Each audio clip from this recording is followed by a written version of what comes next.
I've been a freelancer for a few years now, and I love the lifestyle because I can really work from remote, from anywhere I want most of the times. But when I work as a video editor, I always have to face quite a big problem because, as you might know, a lot of video editing softwares have a lot of panels in the software, and one monitor, like a laptop monitor, is not enough to really see clearly and to edit properly and color grade and all that jazz. So I always thought to look into, external monitors, and of course you can grab bigger monitors like 24 inches monitors, but are they portable? I don't think so. So finally I got a solution, and I got in touch with this company, and they sent me actually to test out this monitor. That's what we're gonna talk about today: portable monitors for video editing or just creative work in general. Let's check this out together. After the intro, I'm gonna tell you why I'm loving it.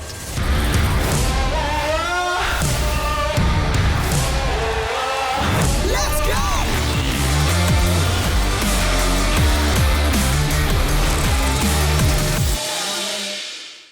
What is this thing? It's a 14 inches monitor. It's called M1410CT by the company WIMAXIT. The resolution is Full HD, so 1080p. So basically it's 1920 pixels by 1080. And it features an anti-glare matte screen. As you can see, it's opaque. It's not as reflective as the one from the laptop, for example, from my Mac. You will also find different sizes of the same monitors, the same screen, smaller and bigger, according to your needs. How does it work? It's so simple. If you connect it to your laptop, you don't need any power cable. I'll show you. I've got my USB-C to USB-C cable right here that comes with the screen. What you want to do is to simply plug one extremity of the USB-C on the side, to the side of the monitor, the other one to your laptop, and check this out. Ta-da! So the monitor is on, works directly. It recognized my laptop. Now, the way I'm using this monitor is as a second monitor, but you can use it as a mirror of your main screen, and it basically reproduces the same image, but that's not useful in my case, all right? So I want to have, as I edit, some panels of the software on one monitor and other panels on the second monitor. For example, I want to have a full screen preview of my video, usually on my laptop. And on this monitor, I can put the timeline, I can put all the color correction panels and the effects controls, all the sort of different panels I need, basically. And you can see it's very complicated to have everything on a single screen. This monitor is also touch screen, but I'm not gonna cover that feature in this video. First of all, because when you do video editing, you don't wanna edit on a touch screen. You don't do that, all right? And secondly, also because using a Mac, the touchscreen option will not work. It will work with tablets, for example, and smartphones, Windows and PCs. That's what's mentioned on the website. It features on the side 2 USB-C port and 1 HDMI, which is smaller compared to a standard HDMI. You also have dual speakers, and on this side of the screen you have a 3.5mm jack for your earphones. It's also compatible with gaming consoles like the PS, PlayStation, Xbox, but also you can connect it to a television, and you need to purchase a separate cable for that. So the cable for a TV doesn't come with a screen. There's an extra feature, guys, which to me as a video maker is very important, because I can actually connect this monitor to my camera and use it as an external monitor. For example, I'm in studio recording a YouTube video, and I actually have 2 cameras sometimes, but I only have 1 external monitor so far. So what I had to do was to set up the first camera and then switch the monitor take it to the second camera, set up the second camera, and only monitoring basically through one screen. But now I have two, and I can just use one monitor for each camera. I'm going to show you in a second. I'm going to plug in this monitor to my Blackmagic, which is right there, and it's just going to work as a preview. It's so useful. Let's do it. To connect this screen to the camera, you need the HDMI cable, and it goes on the side right there. Nothing happens yet, because that's the only thing you need to do when you connect the monitor to a camera. You actually need to power it up through an electrical cable, through a power cable. So you're gonna use a USB-C cable connected to your socket, and in that way you will get some energy running. And check this out. Oh, and there I am. So literally you are seeing what I'm seeing through my monitor on top of the camera right now. Everything is right there. It's so useful. So literally I could just place it next to my camera as I talk to you and just look in there and see if everything is fine, if the focus is there. Whatever is happening, I can just monitor it through the screen. Quality is good, guys. I mean, you don't need 4K for this kind of stuff. Full HD, completely fine. It's really good. Loving it. Let me plug in that monitor now. So I'm going to show you another few features. Also, bear in mind, if you have already an external monitor, you can use this as a third monitor, which is great. That's what I do. So I actually have 3 monitors already. That can be my 4th.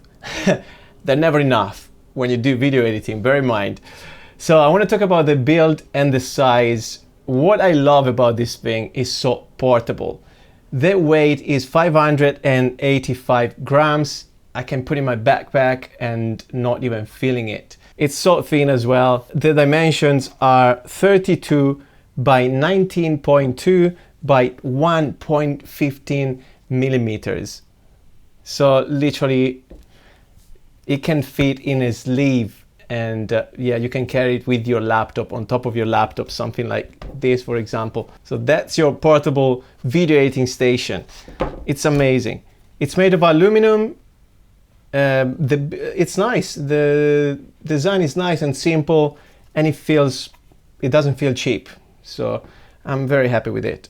Don't forget, you can also place it vertically. So you have a stand at the back that folds in.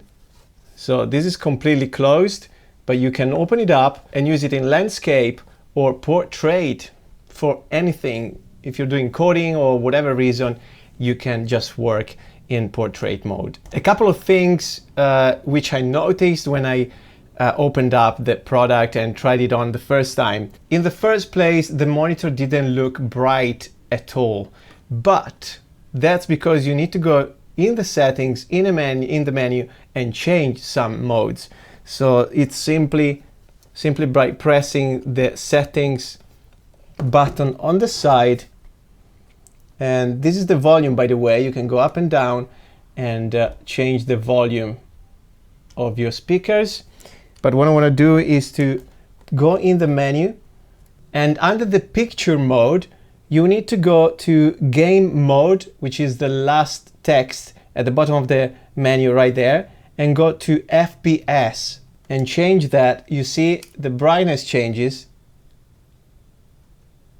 So in the beginning it was in the wrong mode, and yeah, I just went to FPS, which I think looks the best for my needs. You can move all the settings there, also the brightness, the contrast, you see the black equalizer, and so on. The second suggestion I want to give you guys is that as long as this is a nice monitor, I wouldn't recommend to use it as a color correction monitor, because it's not as precise as, for example, a Mac screen. Okay, so that's why I said I'm gonna keep my preview of the video on my Mac screen and use this just for the panels, the general panels, and a working space. So all my timeline or my tools, everything is going on this monitor, and I'm actually watching the video, the final video, and color grade it on the Mac screen. Let's not forget the price. You can find this screen on Amazon for 179.99 British pound. The links in the description.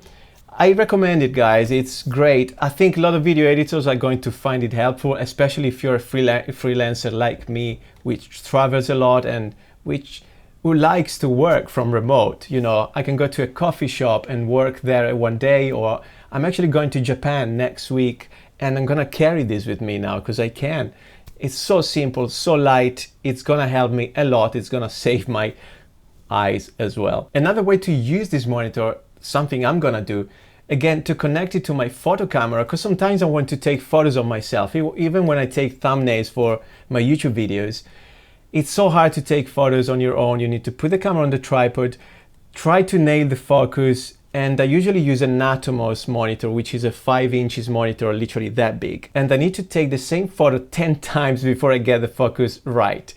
On the 14 inches monitor, it's gonna definitely be easier. Also, yeah, to see the peaking, the focus peaking on the screen, even if it's like 5 meters far away from me.